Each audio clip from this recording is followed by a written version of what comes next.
Now अब हम करने लगे हैं प्ले फेयर साइफर। ये थोड़ा सा ना ट्रिकी एल्गोरिथम है, इसमें थोड़े स्टेप्स हैं जो देखने वाले, समझने वाले, याद रखने वाले, तो इसको गौर से देखना है, ठीक है। इसमें हमारे पास लाइक एल्गोरिथम में पहले से कुछ फिक्स चीज़ें होती हैं ना, जिस तरीके से की होती है, तो जिस तरीके से पिछले वर्णम और वेगनार में देखा हमने एक ABCD का टेबल बनाया और उनको नंबर्स दे दिए, तो इसमें भी कुछ ऐसी चीज़ें हैं जो हमें पहले से करनी पड़ती हैं। तो इसमें सबसे पहले तो हमें याद रखना है कि हमें 5 बाय 5 मैट्रिक्स बनाना है, मतलब एक टेबल होगा, इंग्लिश लेटर्स का ही होगा, इंग्लिश अल्फ़ाबेट्स का ही होगा, लेकिन वो 5 बाय 5 होगा, ये फिक्स कर दिया गया। क्यों? क्योंकि जो हमारे इंग्लिश अल्फ़ाबेट्स हैं टोटल वैसे 26 हैं, हम 25 का लेते हैं, क्योंकि हम 26 इंडिविजुअल वैल्यूज़ का कोई मैट्रिक्स बना नहीं सकते, तो हम 25 का बनाते हैं। लेकिन फिर हम उसमें जो एक और वैल्यू रह गई है हमारे पे इंग्लिश अल्फ़ाबेट की, वो फिक्स कैसे करते हैं वो देखेंगे, ठीक है। इसमें क्या करते हैं, जो एक वैल्यू रह गई है ना, वो हम किसी एक सेल में डाल देते हैं। मैट्रिक्स में जो सेल्स होते हैं उसमें से I और J जो वैल्यू है ना, वो हम ऐसे लिख देते हैं कि I और J इसी सेल में है, ठीक है। इसके अलावा कोई नहीं, ये रूल है कि I और J ही आती है, ठीक है, इन सेम सेल, ठीक है। ये हो गया।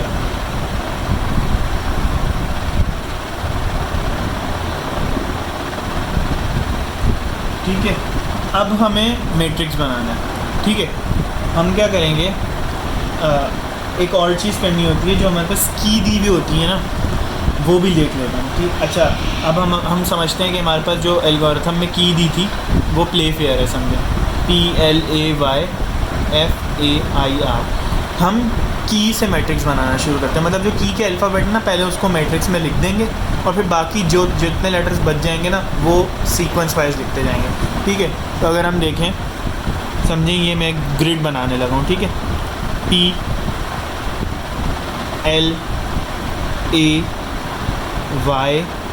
ये हो गया 4 लेटर्स, F, ये हो गया 5, ठीक है। अब हम नेक्स्ट रो में जाएंगे, F आ गया, AIR।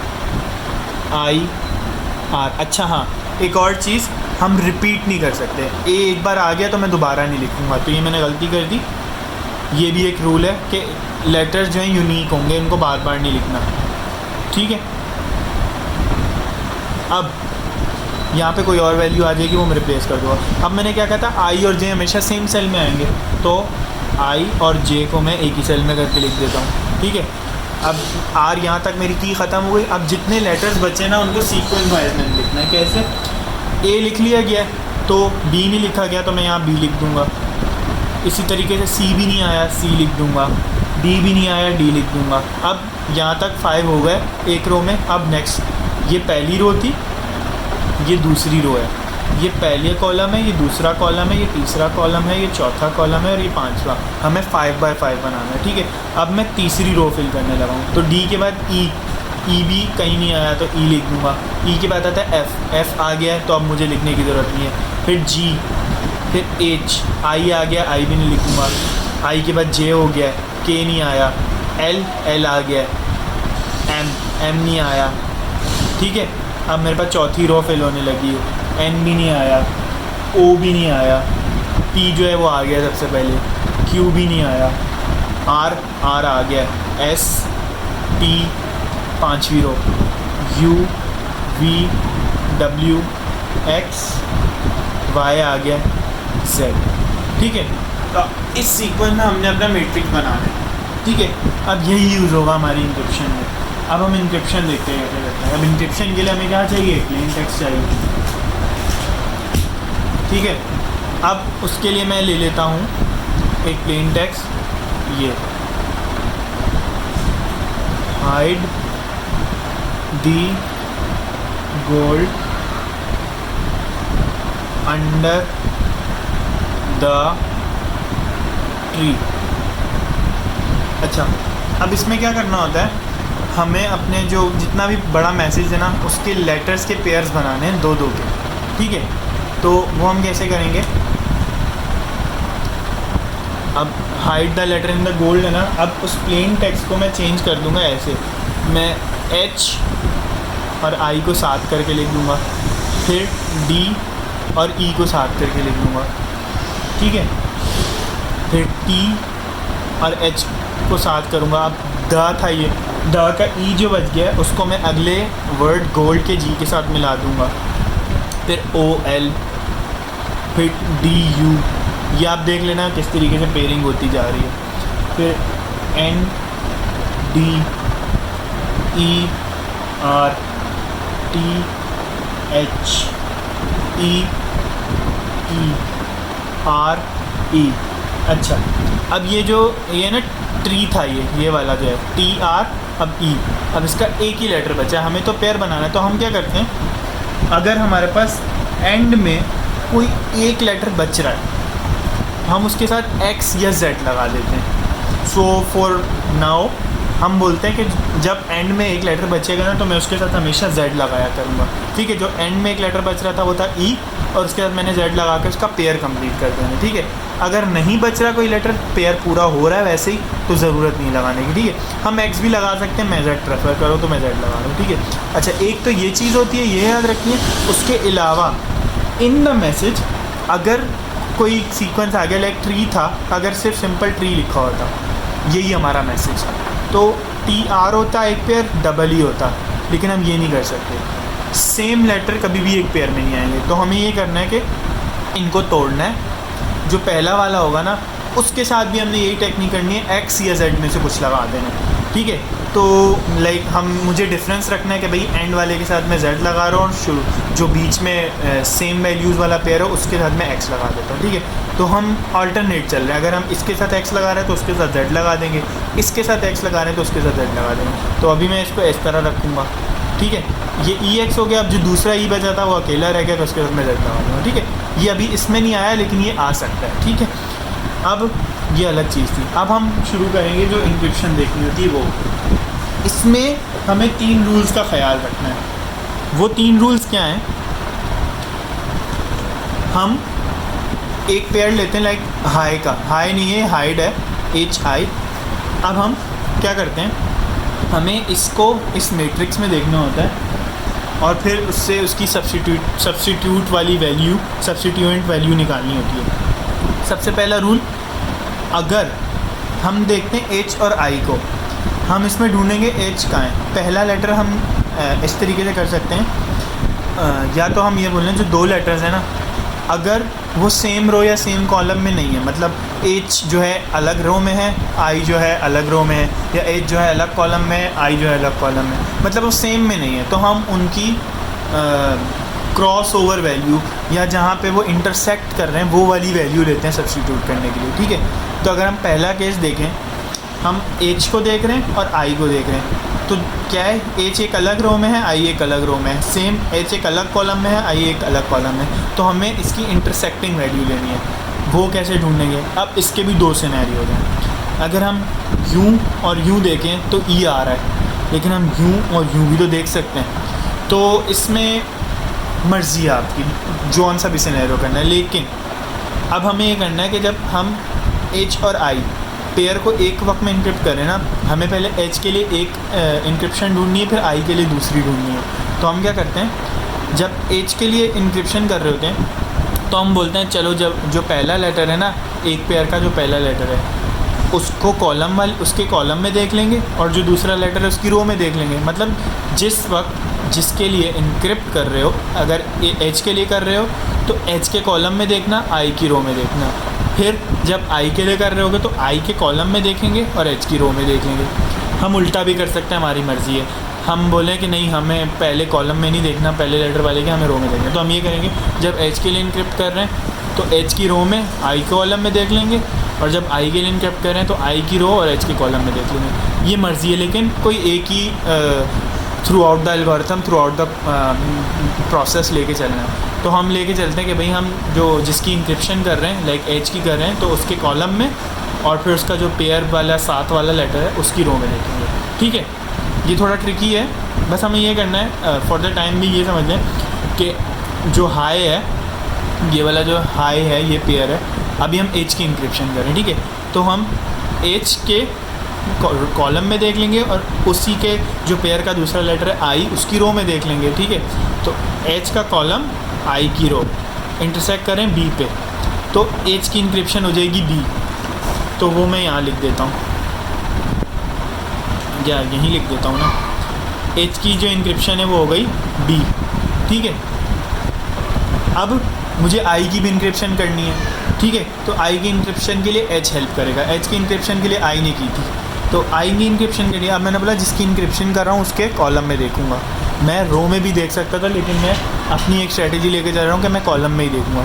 तो मैं आई की इंक्रिप्शन कर रहा हूँ तो उसके कॉलम में देखूँगा, तो आई के कॉलम और फिर जो उसका पार्टनर था एच उसकी रो में देखना है, वो आ रहा है ई, तो आई की इंक्रिप्शन हो जाएगी मेरे पास ई।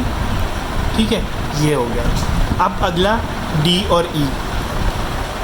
अब मैंने देखा डी अलग रो में है, ई अलग रो में है, या कॉलम्स, तो मैं क्या करूँगा, जब मैं डी और ई की इंक्रिप्शन कर रहा हूँ तो पहले डी के लिए करता हूँ। मैं बोल रहा हूँ डी के कॉलम में देखूँगा, ई की रो में देखूँगा, तो वो आएगा एम। तो यहाँ पे जाके मैं सब्स्टिट्यूट कर दूँगा एम। ठीक है, अब ई के लिए कर रहा हूँ तो ई के कॉलम में देखूँगा और डी की रो में देखूँगा। डी की रो, ई का कॉलम, किस पे आके लाया कर रहे हैं, आई पे, आई और जे। अब इसमें मर्ज़ी मैं आई लिखना चाहूँ आई लिख दूँ, जे लिखना चाहूँ जे लिख दूँ, चलो मैं आई लिख लेता हूँ। ठीक है, तो डी की इंक्रिप्शन हो गई एम, ई की हो गई आई। अब हम देख रहे हैं टी और एच के लिए।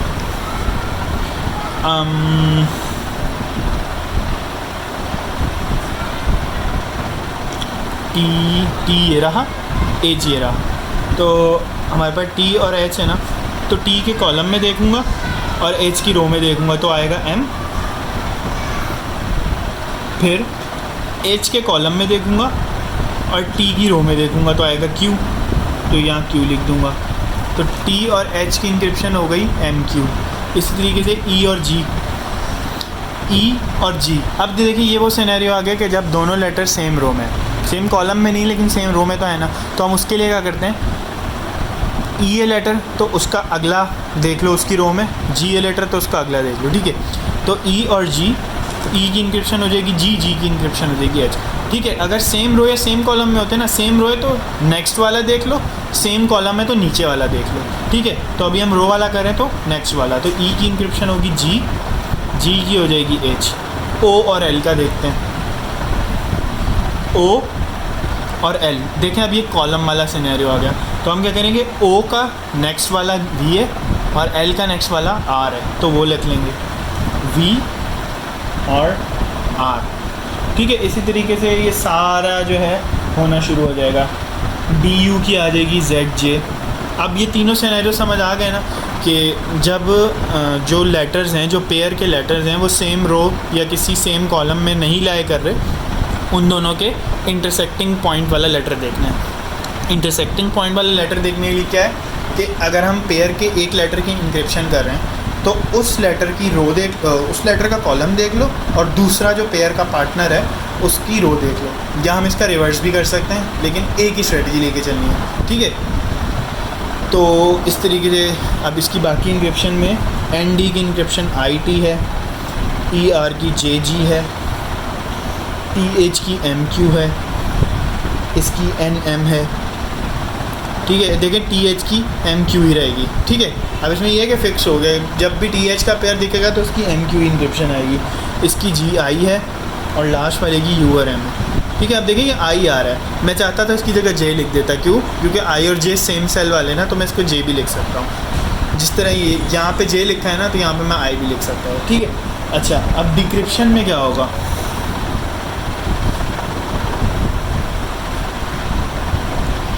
अच्छा अब मैंने यही वाला सैफर के 4 चंक्स उठा लिए, नीचे लिख दिया और अब इनकी डिक्रिप्शन करूँगा। डिक्रिप्शन बिल्कुल सेम तरीके से होगी, ये पेयर में लिखा हुआ है तो बी और ई इस पेयर के लिए भी करते हैं। ठीक है, तो मैंने बोला बी ये रहा, ई ये रहा, they are not in same row और same column, they are in different row और डिफरेंट कॉलम, तो हमने इसका इंटरसेक्टिंग देखना है। तो अभी हमारे पास बी जो था वो पहला लेटर था, या इसकी इंक्रिप्शन करें, तो मैंने कहा हमें सेम प्रोसेस लेके चलना है, तो मैंने बी के कॉलम में देखना है, ई की रो में देखना है। एच आया तो बी की इंक्रिप्शन हो गई एच। ठीक है, अब ई की बारी, तो ई की कॉलम और बी की रो में देखूँगा तो आई आया, आई लिख दूँगा, हाय। ठीक है, इस तरीके से एम और आई देख लेते हैं। एम ये रहा, आई ये रहा, इसमें भी सेम सिनेरियो आ गया। तो एम का कॉलम, आई की रो, तो वो आ गया डी पे लाई किया। फिर आई का कॉलम, एम की रो, वो लाई कर रहा है ई पे, ठीक है। तो एच आई डी ई बन गया हमारे पास, ठीक है, ये वाला। अब एम और क्यू का देखते हैं। ये रहा एम और ये रहा क्यू, इसका भी वही सिनेरियो है। तो एम का कॉलम क्यू की रो टी दे रहा है, क्यू का कॉलम और एम की रो एच दे रहा है, तो वो लिख दिया। इस तरीके से जी एच दे लेते हैं। अब जी एच के लिए सिनेरियो आ गया कि ये सेम रो में, तो जी का नेक्स्ट लेटर एच है, एच का नेक्स्ट लेटर के है। नहीं, इसमें ये होता है, हम पीछे जाते हैं। जो डिफरेंट रो डिफरेंट कॉलम है ना, उसके लिए तो हमें इंटरसेक्टिंग ही देखना है। लेकिन जो सेम रो सेम कॉलम है ना, इंक्रिप्शन करते हुए हम 1 स्टेप फॉरवर्ड जा रहे थे, तो डिक्रिप्शन करते हुए हम 1 स्टेप बैकवर्ड आ जाएंगे, ठीक है। किसके लिए? सेम रो और सेम कॉलम के लिए। तो जी और एच सेम रो में है, तो जी का एक पिछला लेटर जो कि ई है और एच का एक पिछला लेटर जो कि जी है, ठीक है। अब इसी तरीके से, ठीक है, तो यही वाला तरीका होगा। अगर सेम कॉलम की वैल्यूज़ आ जाती तो हम 1 स्टेप बैकवर्ड चले जाते, मतलब ऊपर की साइड। जब इंक्रिप्शन कर रहे थे सेम कॉलम में, जब हमारे पास आया था ओ और एल आया था, तो हम क्या किया था, ओ के लिए वी लिख दिया था, एल के लिए आर। तो अगर हमारे पास यही सिचुएशन है, अभी हमारा जो साइफर टेक्स्ट बना उसमें कोई कॉलम वाली सिचुएशन आ नहीं रही, बट अगर आ जाए, लाइक हमारे पास साइफर टेक्स्ट है आर और ओ है, तो हम क्या करेंगे, जब साइफर टेक्स्ट है, सही है ये, तो आर देखेंगे और ओ देखेंगे, ये सेम कॉलम में आ रहे हैं, तो आर का एक बैकवर्ड एल होता है, ओ का बैकवर्ड जी होता है, तो ये हमारा प्लेन टेक्स्ट निकल के आ जाएगा, ठीक है। तो ये सिचुएशन होगी हमारे पास, इस तरीके से हम डिक्रिप्शन कर लेंगे। तो ये हमारे पास प्ले फेयर था। इसमें मेन चीज़ें हैं कि एक तो फिक्स चीज़ें हैं कि आपने 5x5 मैट्रिक्स रखना है, आई जे को सेम सेल में रखना है, की होगी, पहले की को मैट्रिक्स में लिख लेना है, फिर जो लेटर्स बच जाएंगे उनको सीक्वेंस वाइज लिख देना है। उसके बाद लेटर्स को हमने रिपीट नहीं करना, ठीक है, ये चीज़ें हो गई। फिर इंक्रिप्शन करते हुए हमें जो प्लेन टेक्स्ट है उसको पेयर्स बना देना है, मतलब 2-2 हिस्सों में तोड़ के लिख देना है। देन हमारे पास 3 सिचुएशन आती है इंक्रिप्टेड वैल्यू ढूंढने के लिए इस टेबल के अंदर, इस मैट्रिक्स के अंदर। वो क्या है, अगर हमारे पास जो पेयर की दोनों वैल्यूज़ हैं, दोनों लेटर्स हैं, वो सेम रो या सेम कॉलम में नहीं है, मतलब डिफरेंट में, तो हम क्या करते हैं, उनकी इंटरसेक्टिंग वैल्यू लेते हैं। इंटरसेक्टिंग वैल्यू में हम ये कर सकते हैं कि अगर एच आई या जो भी 2 लेटर्स हैं, उसमें जिसको इंक्रिप्ट कर रहे हैं उसके कॉलम में देखना है और दूसरे वाली की रो में देखना है। यहाँ हम ये कर सकते हैं कि जिसको इंक्रिप्ट कर रहे हैं उसकी रो में देखना है और दूसरे वाले की कॉलम में देखना है। तो हम ये करेंगे कि हम किसी एक सिचुएशन को फिक्स करके चल लेंगे, ठीक है, और फिर वो थ्रू आउट द एल्गोरिथम चलाएंगे, भले वो इंक्रिप्ट है या डिक्रिप्ट है, सही है। बाकी 2 सिचुएशन सिंपल हैं। सेम रो वाली, सेम रो है, इंक्रिप्शन कर रहे हो, तो जहाँ पे लेटर नज़र आ रहा है उससे अगला वाला लेटर लिख दो, किसमें, इस टेबल का, ठीक है। सेम रो है, जी और एच है, तो जी का अगला, एच का अगला, तो जी और एच की इंक्रिप्शन हो जाएगी एच के। इस तरीके से डिक्रिप्ट कर रहे हो, तो एच और के लिखा हुआ है सेम रो में, तो एच का पिछला, के का पिछला, ठीक है, तो जी एच वापस आ जाएगा। इसी तरीके से सेम कॉलम में है, तो सेम कॉलम में पास इंक्रिप्शन करते हुए ओ और एल थे, सेम कॉलम में आ रहे थे। ओ के लिए हमने वी लिख दिया था, एल के लिए हमने आर लिख दिया था, ठीक है, वी आर। तो अगर हम वी आर, अच्छा मुझसे मिस हो गया, हमारे पास साइफर में वी आर था जिसमें कॉलम की सिचुएशन आ रही थी, तो हम क्या करेंगे, वी का पिछला लिख देंगे ओ और आर का पिछला लिख देंगे एल। तो प्लेन टेक्स्ट से जैसे साइफर में वी आर मिला था, साइफर से प्लेन टेक्स्ट वी आर से ओ एल वापस मिल जाएगा, ठीक है। तो ये सब चीज़ें इसमें ध्यान रखने के लिए, तो ये सब करना है।